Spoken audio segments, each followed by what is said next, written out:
Hello, everyone. This is RICKY, the mainstream movie guy. Welcome to our first ever spoiler review. This is of Ant-Man. Ant-Man was a real fun movie, and I did like a lot of things about it. So, first, let's go over some of the actors and how do they do.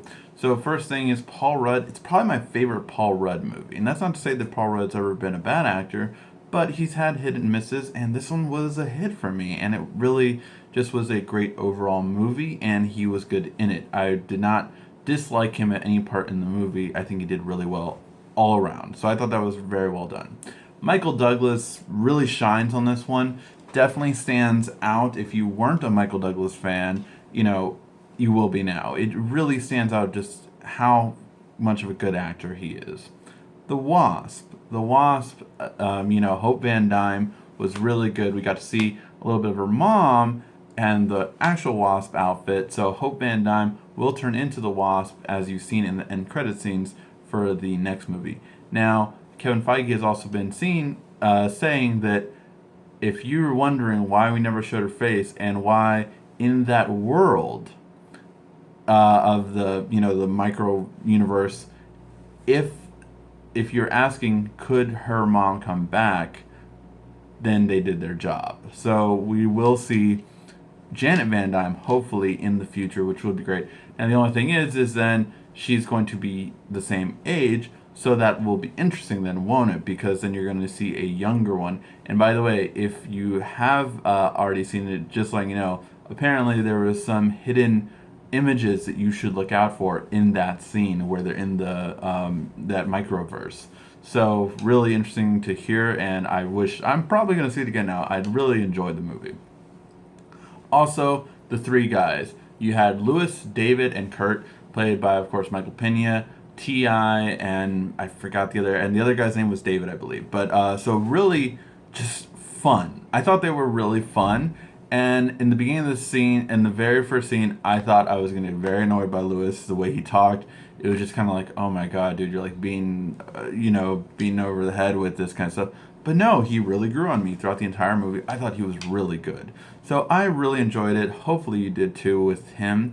I thought each one kind of stood out and each one played a heroic kind of role where obviously Lewis went inside the building, he did all that kind of stuff. T.I., stole a car, drove off, and everything like that. And the other guy, made sure to hit that key in the right time. So I think they were all integral to the break-in at the end, as opposed to the break-in earlier, which didn't really need them. So yeah. Now to talk about what I liked, what scenes did I like. Speaking of break-ins, I love the first break-in and the last one. I thought those were really good all over around.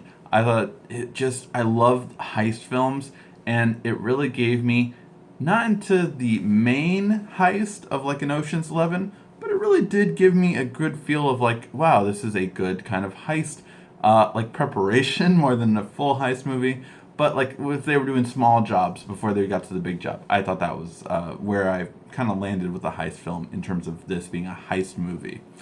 The Baskin Robbins scenes, everyone talks about it. Yeah, they always find out. They always find out. Baskin Robbins knows. I thought that was really well done, and it was a good intro. I thought it wouldn't have hit me like, really, that's how we're starting off? But no, yeah, that's how we're starting off. It's really good. The Falcon fight scene was just amazing. As soon as I saw the A in Avengers, I was like, oh shit, that's awesome. And the fact how they fought, everything about it, Falcon wasn't a pushover. He definitely held his own, but yet, Ant-Man won. I thought that was really great. You had the training versus Honey, I Shrunk the Kids. When you saw this new world, I thought it was like, wow, this is how far we've gone since Honey, I Shrunk the Kids, and Anthony is great. The father-daughter relationship I thought was really well off too. The whole between Scott Lang and his daughter, and then Hank Pym and his daughter. I thought that was really well done. What didn't I like? I didn't like the whole Paxton cop thing. I could have really dealt without the whole thing, although they didn't spend too much time on it. And again, the villain, Darren Cross. I don't know if it's just the actor or the material he was given, but really I didn't think it was that well done. I really wish that would have been done better, and that was probably the one thing I missed. Little pacing issues, but overall, again, I enjoyed the movie. I thought it was great. Again, I rated this at 8.5 out of 10. Hopefully you liked it too. This has been RICKY, the mainstream movie guy.